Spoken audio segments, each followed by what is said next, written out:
E aí, pessoal, tudo bem com vocês? Eu espero que vocês estejam maravilhosamente bem. Hoje eu lhes trago uma aula de desenvolvimento, de controle central e de restrição do adversário, feita aqui pelo Mikhail Tal, jogando contra o adversário chamado Rantanen, tudo bem?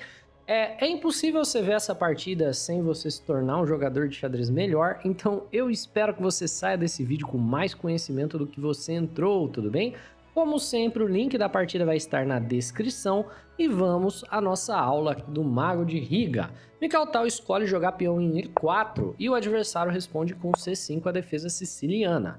Temos cavalo em F3, cavalo em C6 e ao invés de jogar o lance principal, que seria o D4, propondo aqui uma ruptura central, o Mikhail Tal joga bispo na casa de B5, que é a variante Rossolimo. A ideia do bispo em B5 é desenvolver o mais rápido que for possível, propondo problema para o jogador de pretas. O jogador de brancas está ameaçando, é claro, tomar o cavalo e dobrar peões, e a ideia é só desenvolver rápido, fazer o roque, certo? Por que não o bispo em C4, que é o que muita gente joga aqui, principalmente jogadores iniciantes? É o lance que faz mais sentido na cabeça de quem joga italiana, né? Geralmente o bispo em B4, ele pode ser jogado se ele bate no peão da casa de F7. É por isso que a gente joga ele em várias linhas que tem E4 e E5.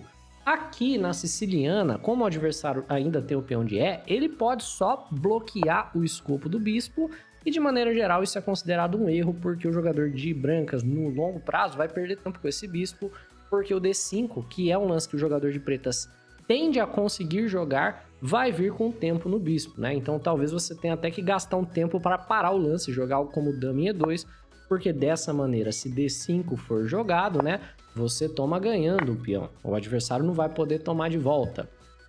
De maneira geral, o bispo em B5 tem sido utilizado para jogadores que são desse tipo de espanhola barra italiana para jogar contra a siciliana de maneira tranquila, porque os sistemas funcionam de maneira semelhante, tudo bem? Eu recomendo, inclusive, aqui.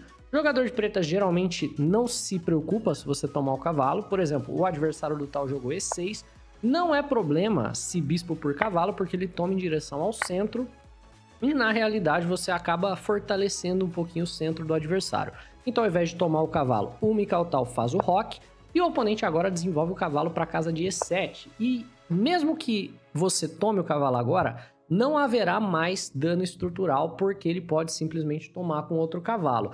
Só que você vê que esse foi um sistema de desenvolvimento meio lento, né? As brancas já estão rocadas, o jogador de brancas já tem duas peças jogando, e agora as brancas colocam a sua terceira peça para jogo, e o jogador de pretas ainda está meio longe de fazer o roque. Ainda vai ter um pouco de dificuldade de tirar os dois bispos e colocá-los para jogo. Então o jogador de pretas resolve jogar o peão em A6. E é uma maneira de tentar resolver esse cavalo em E7 que está mal colocado. Está tentando fazer o jogador de brancas capturar o cavalo, que é o melhor lance para não perder tempo, e finalmente liberar a saída do bispo. O que acontece? Acontece que agora o jogador de branca já está com o rei em segurança, já fez o roque, já desenvolveu duas peças, e o jogador de pretas ficou mexendo peões para lá e para cá. Você viu, ó, foram 3 lances de peão, E6, C5 e A6. O que é que você deve fazer, meu caro gafanhoto, quando você está melhor desenvolvido do que o seu adversário? Se você sabe, você já está imaginando o próximo lance do Mikhail Tal. Se você não sabe, você vai aprender agora. A abertura do centro do tabuleiro sempre beneficia o jogador que está melhor desenvolvido, porque é o lance que vai gerar contato entre peças e expor um rei que está no centro. Então Mikhail Tal, de maneira assim muito instrutiva, joga o lance D4, gerando contato, né? Então a ideia aqui é que o adversário toma, o nosso cavalo está no centro do tabuleiro, esse rei acaba de ficar um pouquinho mais exposto. Eu sei que ele não parece exposto agora, mas logo logo as ameaças começam a chegar porque o centro se abriu. O jogador de pretas, então, joga o lance D6. Essa daqui é uma defesa do centro pequeno, vamos dizer assim, é bem comum na Pirc. A ideia é você controlar essas 4 casas aqui, ó, não deixar o oponente gerar nenhum tipo de problema. E o Mikhail Tal segue colocando peças para jogo. Cada lance ele melhora o desenvolvimento de uma peça. Pode voltar e ver a partida do zero. Todos os seus lances foram lances que ou desenvolveram algo ou centralizaram algo que já estava desenvolvido. Então, o tal joga a torre em E1, coloca a torre na cara do rei do adversário através de algumas táticas aqui que a gente vai ver. O oponente resolve desenvolver o bispo aqui para a casa de D7, olha que bacana, né? O lance bispo em D7 é um lance de desenvolvimento e o tal já começa uma troca bem interessante aqui, bem inteligente. Ele joga cavalo por cavalo. Qual é a ideia desse lance? Cavalo por cavalo. Tá tentando induzir ao oponente tomar de bispo.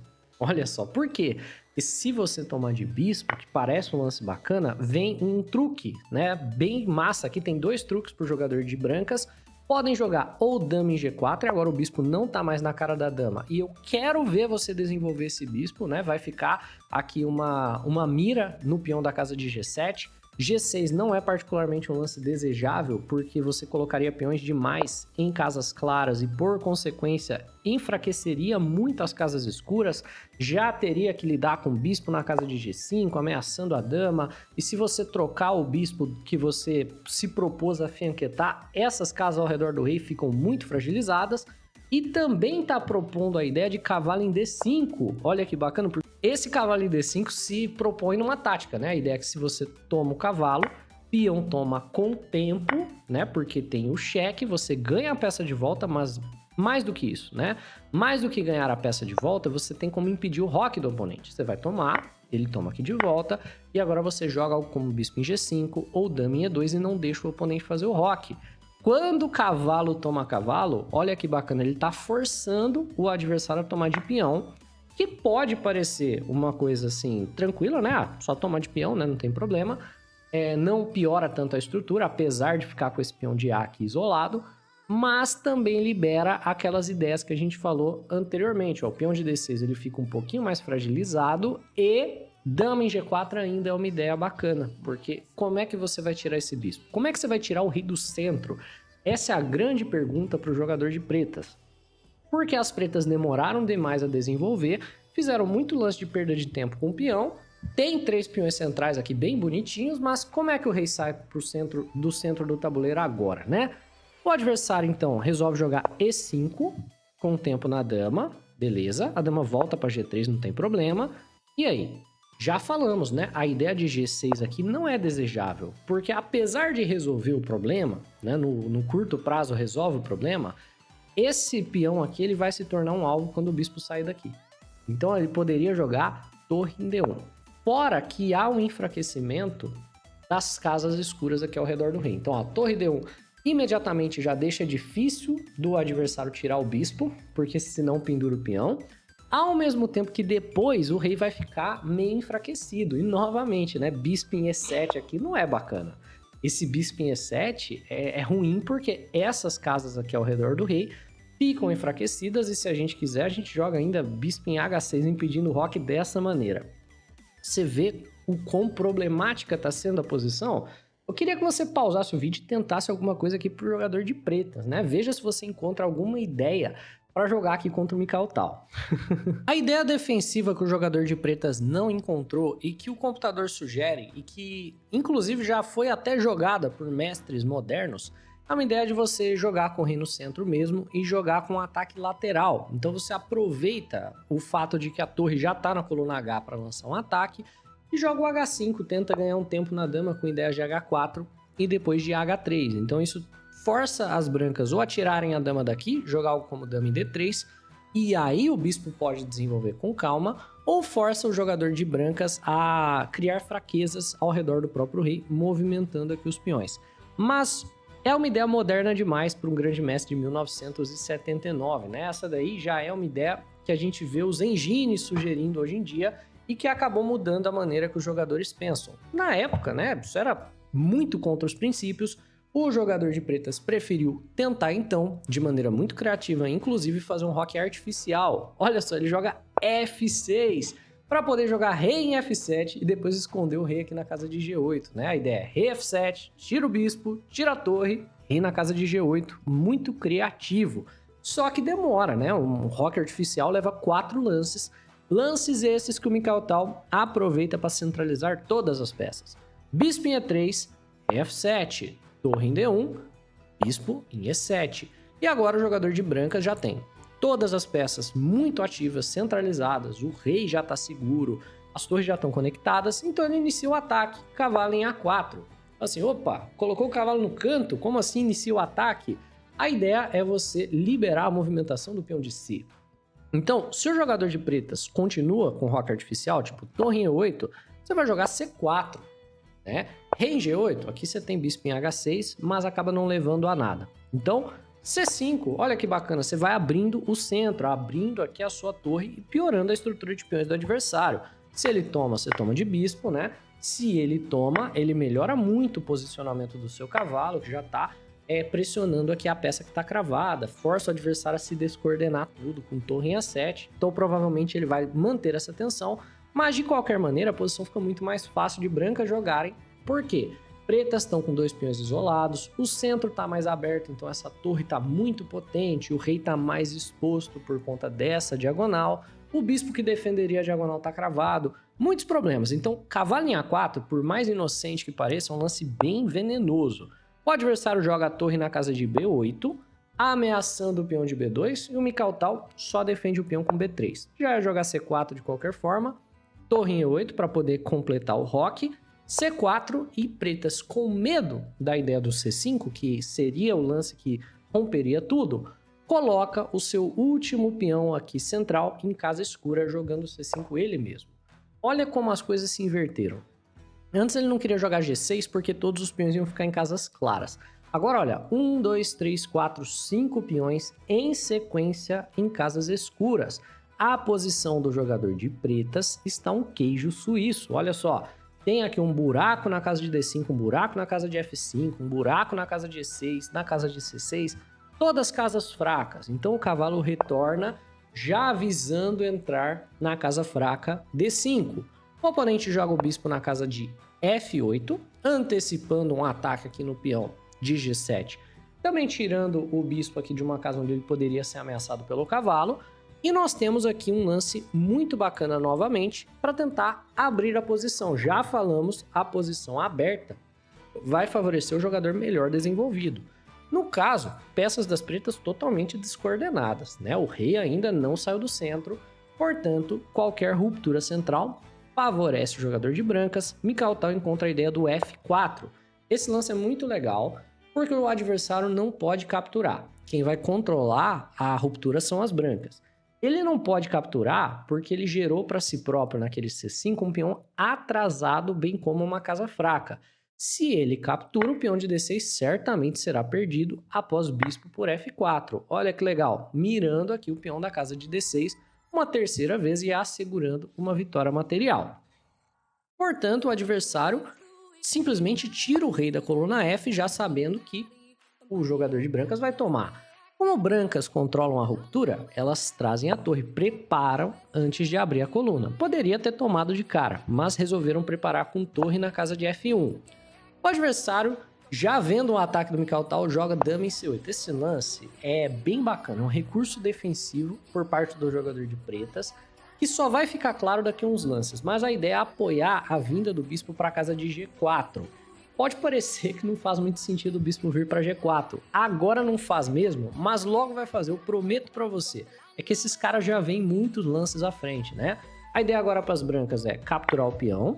O adversário resolve tomar com o peão de F, certo? Porque se ele toma com o peão de D, ele acaba fortalecendo muito a torre da casa de D1. Então ele toma com o peão de F. Se ele tomar com o peão de D também, o peão de F cai na hora, porque a gente tem torre por F6. E aí entra aquele recurso defensivo que eu te falei, né? O bispo em G4, é um lance muito forte.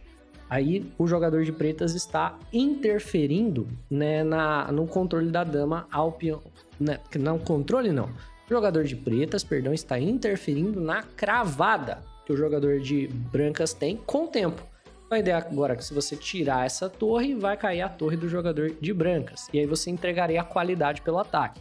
Seria torre de D na casa de F1, o adversário toma a torre e você se aproveita da cravada para jogar H3. Dá para argumentar que essa posição segue melhor para o jogador de brancas, porque temos um ataque gigantesco pela qualidade, mas de maneira geral, o jogador de pretas escolheu não entrar nisso e escolheu tomar com o peão da casa de F, ao invés de entrar nessa linha. Ele toma com o peão de F, temos o cavalo indo para a casa fraca, cavalo em D5, rei sai da cravada da dama, vai para a casa de H8, o que abre margem para uma infiltração de torre na casa de F7. E aí a gente vê aquele recurso defensivo das pretas sendo útil de novo. A dama está na casa de C8 para permitir um recurso muito bacana, bispo em G4. É um lance que ganha tempo, olha só. Ele está manobrando o bispo com o tempo na torre. Então a ideia dessa posição é, se você movimenta a torre, ele ganha um pouco de tempo para poder defender a própria posição. Ele joga bispo em H5 agora, com o tempo na torre. Então ó, o bispo veio para G4 com o tempo nessa torre, agora vai para H5 com o tempo nessa torre, depois se posiciona em G6, né, com o tempo novamente. O jogador de pretas ainda está pior, é claro, mas está numa posição onde ele segura tudo. E esse recurso defensivo parece ser o lance que, enfim, resolve a posição, até que o Mikhail Tal encontra nessa posição um dos lances mais bonitos que eu já vi. Sem brincadeira, é um lance assim absurdamente lindo. Eu gostaria que você pausasse o vídeo e tentasse jogar como o Mago de Riga e mostrar ao nosso adversário por que o recurso defensivo dele não funciona. Será que você encontra o lance do Mikhail Tal? Mikhail Tal joga um lance absurdo, mas quando a gente está falando do jogo dele, você já pode esperar o inesperado. Ele joga cavalo em F6. Que lance, meus amigos. Qual é a justificativa de cavalo em F6? Né? O que esse lance faz?